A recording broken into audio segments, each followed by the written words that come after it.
And joining me now from Kabul, a place he's been many, many times, is my colleague Richard Engel.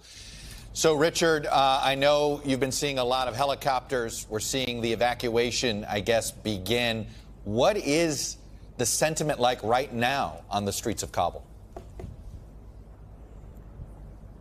I was just walking around Kabul, and I can tell you the mood is changing. This was a city that felt different from the rest of Afghanistan. It was a cosmopolitan city that wanted to be an international hub.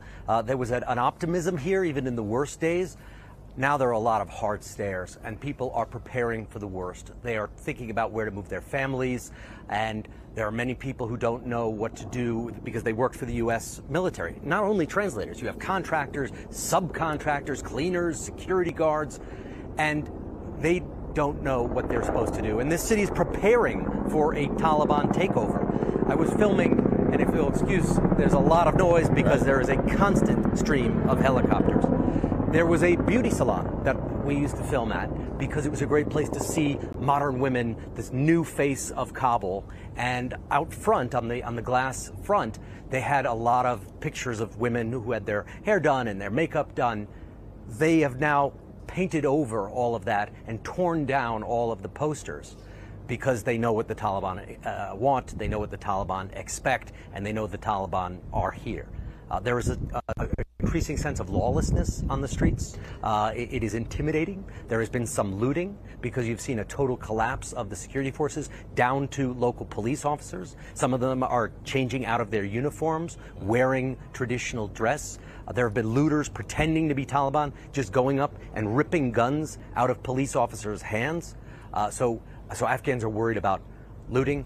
They're worried about the Taliban's imminent arrival. They're already in pockets of the city, and they're very angry. They're angry at the U.S. They're angry at everybody. They're angry at the government, and they're worried. You know, Richard, Ryan Crocker, the longtime former ambassador to Afghanistan under the Obama administration, he said the Taliban are perhaps even meaner and more deadlier as a, whatever you want to call them, as a governing entity than they were 20 years ago. Is that your observation as well? Much so. 1,000%. 1,000%. They are much better fighters. They've been fighting against the best military in the world, the U.S. military, for 20 years. That's how guerrilla groups, insurgencies get better. They sharpen their knives on the army of their adversaries. And that's what the Taliban has been doing for 20 years.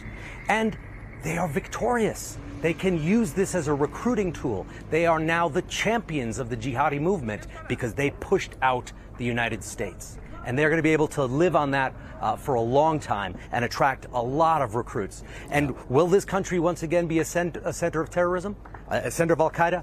Already today, thousands of al-Qaeda and Taliban prisoners were freed from jails. Today. Richard Engel in Kabul, watching the withdrawal and the evacuation. Stay safe, my friend. Thanks very much. Hey, thanks for watching our YouTube channel. Follow today's top stories and breaking news by downloading the NBC News app.